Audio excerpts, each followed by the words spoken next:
앞으로 살 날이 많지 않다는 생각에서 오는 불안감은 누구에게나 찾아올 수 있습니다. 인생을 다시 산다면 어떤 삶을 살고 싶은지를 묻는 질문에 많은 노인분들이 공통된 답변을 하십니다. 첫째로 대부분 자유롭게 자신의 마음대로 살아보고 싶다고 말씀하십니다. 지금까지 주변의 시선이나 사회적 기대를 의식하며 살아왔기 때문에 그만큼 아쉬움과 후회도 크시다는 것입니다. 우리 한국인은 정서적으로 매우 예민하고 감정 표현이 풍부한 민족입니다.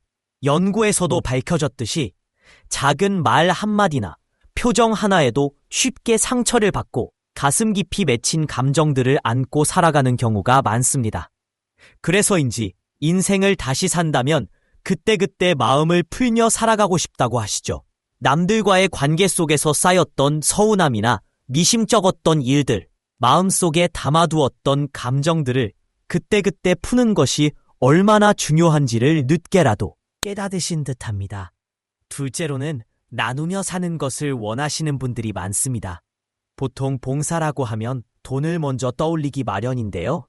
하지만 봉사는 반드시 금전적인 기부만을 의미하지 않습니다.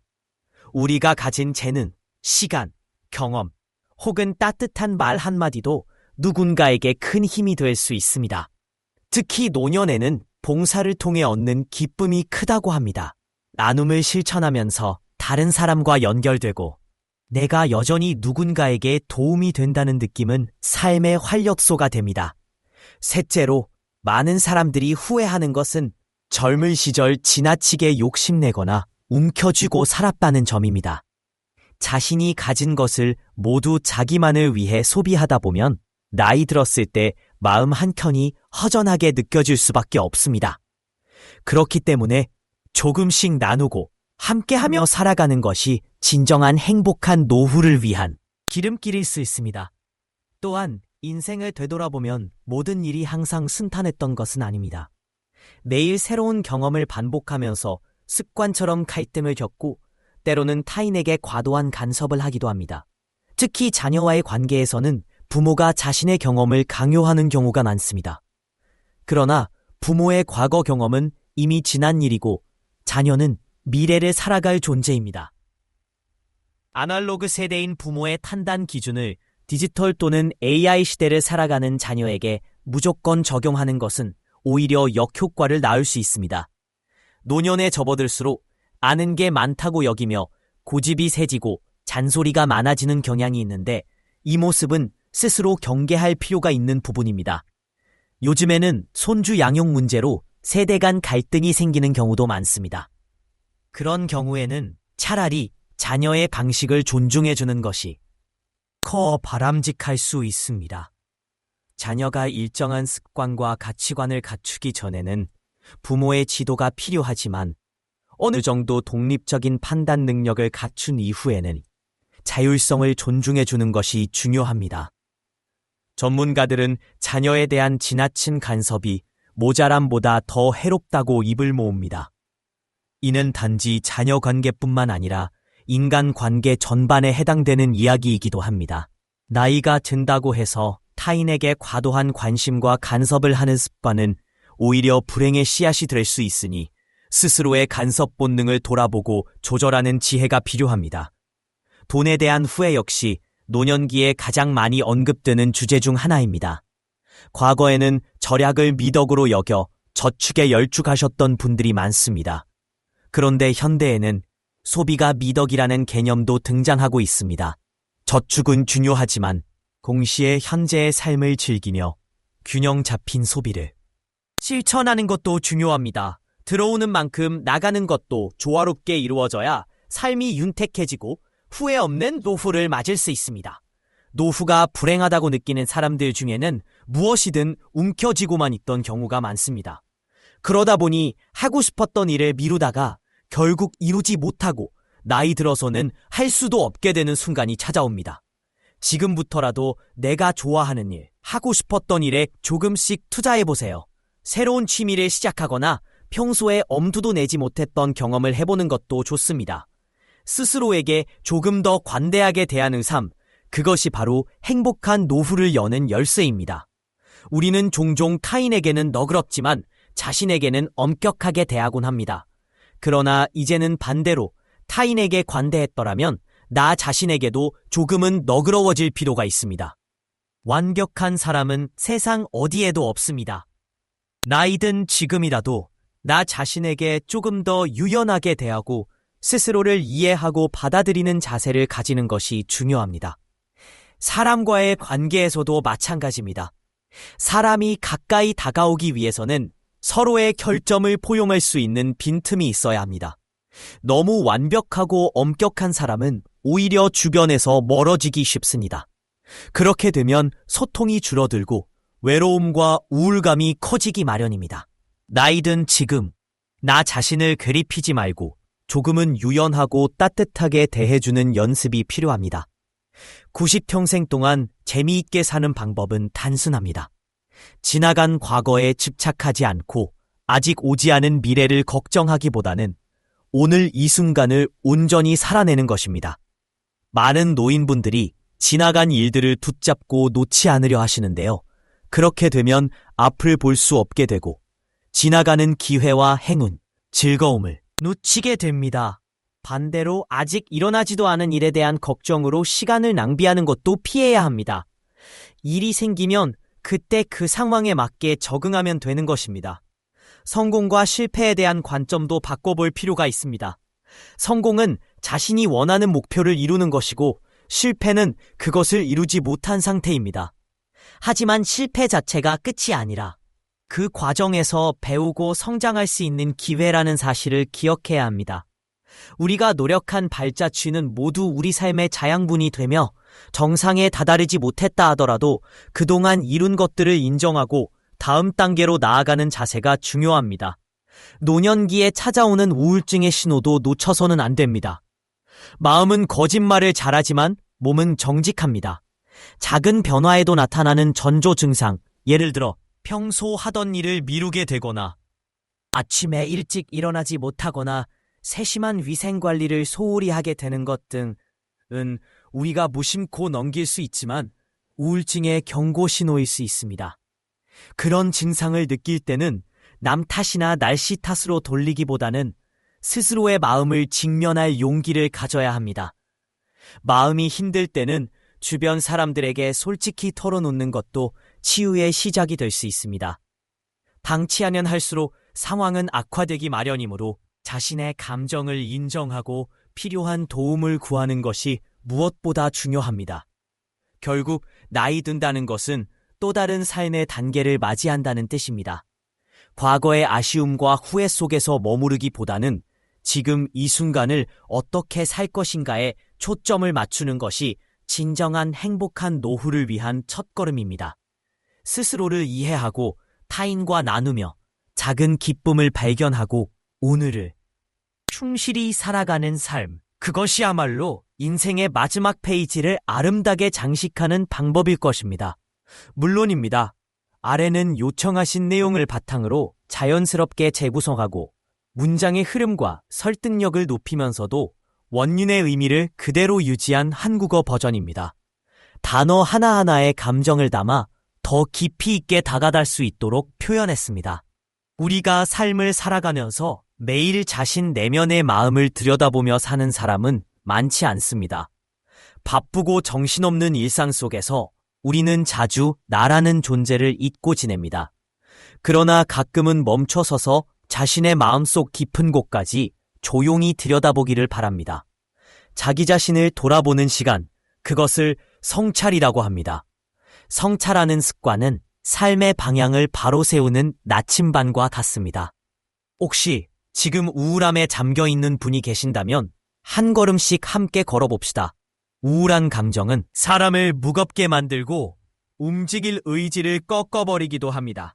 하지만 우울할수록 오히려 조금이라도 움직이는 것이 중요합니다. 누워있다면 천천히 앉아보세요. 앉아있다면 이제 일어나보세요. 서있다면 천천히 발을 내딛어 걸어보세요. 걷는 사람은 더 빠르게 혹은 더 멀리 뛰어보는 것을 권합니다.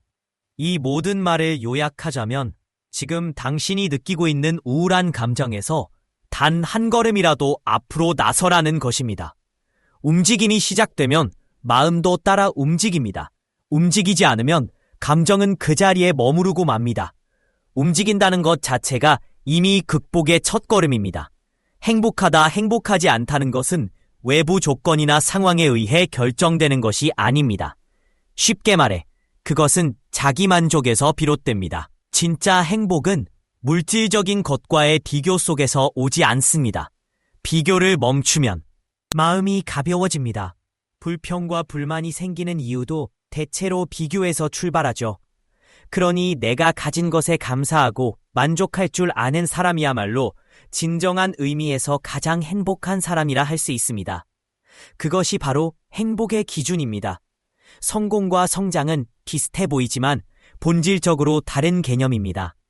성공은 정점에 도달하는 것을 의미합니다.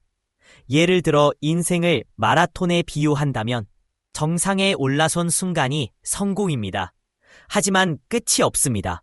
정상에 올랐다고 해서 멈출 필요도 없고 정상에 미치지 못했다고 해서 포기할 이유도 없습니다.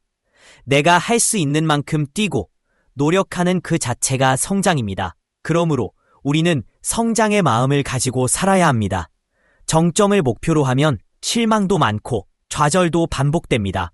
왜냐하면 정점이라는 것은 결과의 마지막 점일 뿐 삶 전체를 대변하는 것은 아니기 때문입니다. 성장은 계속 이어지는 과정이며 끝없이 확장됩니다. 우리에게 주어진 삶이 얼마 남지 않았을지 모르지만 그 짧은 시간이라도 성장을 목표로 살아가는 것, 그것이야말로 진정한 의미 있는 삶이 되지 않을까 생각합니다. 마지막으로 호스피스 병동에서 한 부유한 노인이 남긴 유언장을 소개합니다. 죽음을 앞둔 그의 말은 우리 모두에게 깊은 울림을 줍니다. 죽음 앞에서는 돈도 명예도 아무런 힘이 되지 않습니다. 잠시 눈을 감고 이 글을 읽는 여러분도 그의 마음을 느껴보길 바랍니다. 이 편지를 읽고 있을 여러분, 오늘도 바쁜 하루를 보내고 있겠지요. 하지만 아무리 바빠도 밥은 꼭 챙겨 드세요. 여기까지 왔습니다. 값비싼 차도 70%는 필요 없는 성능이었고 호화로운 집도 70%는 비어있는 공간이었습니다. 입던 옷과 일상용품들 중에도 대부분은 꼭 필요한 것이 아니었습니다. 살아보니 인생은 경기장 같더군요. 전반전엔 학력과 지위, 권력과 돈을 얻기 위해 애썼습니다. 그게 많고 높으면 이긴 줄 알았지요. 그러나 후반전은 달랐습니다. 전반전의 승리를 위해 청춘을 바쳤던 몸, 혈압과 혈당, 당뇨와 요산을 낮추는 데 급급했습니다. 전반전은 코치의 명령을 따랐지만 후반전은 의사의 처방을 따라야 했습니다. 이제야 알겠더군요. 전반전에 쌓았던 모든 것이 잘못하면 후반전엔 누릴 수도 없다는 것을요. 게다가 경기 중간에는 쉬는 시간도 있는데 저는 쉬지도. 건강에 들인 돈은 계산기에 담을 수 없습니다. 건강할 때 가진 돈은 자산이지만 아파서 병원에 누워 있으면 그 돈은 유산일 뿐입니다. 세상엔 당신을 위해 차를 몰아줄 기사도 있고 돈을 벌어줄 사람도 있지만 당신의 몸을 대신 아프게 해줄 사람은 결코 없습니다.